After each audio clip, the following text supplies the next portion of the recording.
कौरवों के जन्म की कथा महाभारत के आदि पर्व में वर्णित है। हस्तिनापुर के राजा धृतराष्ट्र और गांधारी के पुत्र कौरव कहलाए। इस कथा के अनुसार गांधारी को विवाह के बाद बहुत समय तक संतान नहीं हुई, जिससे उन्हें चिंता होने लगी। जब उन्हें पता चला कि उनकी देवरानी कुंती को संतान हुई है, तो गांधारी ने भी पुत्र प्राप्ति की प्रबल इच्छा की और उन्होंने भगवान शिव की कठोर तपस्या की। तपस्या से प्रसन्न होकर भगवान शिव ने गांधारी को 100 पुत्रों का वरदान दिया। कुछ समय बाद गांधारी गर्भवती हुई, लेकिन 2 वर्षों तक उनके गर्भ से कोई संतान उत्पन्न नहीं हुई। इस लंबे समय तक गर्भ धारण करने के कारण गांधारी बहुत निराश हो गईं और क्रोध में आकर अपने गर्भ को पीट लिया, जिससे उनका गर्भपात हो गया।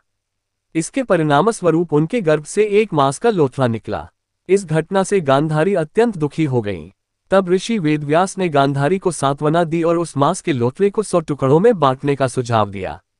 उन्होंने प्रत्येक टुकड़े को घी से भरे 100 घड़ों में रखा और उन घड़ों को एक निश्चित अवधि के लिए सुरक्षित रखने के निर्देश दिए। निर्धारित समय के बाद उन घड़ों से एक एक करके 100 पुत्रों का जन्म हुआ, जो कौरव कहलाए।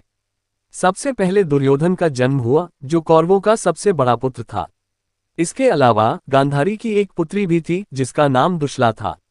कौरवों की यह कथा महाभारत के मुख्य घटनाओं की नींव है, जिसमें पांडव और कौरवों के बीच की प्रतिद्वंद्विता और कुरुक्षेत्र का युद्ध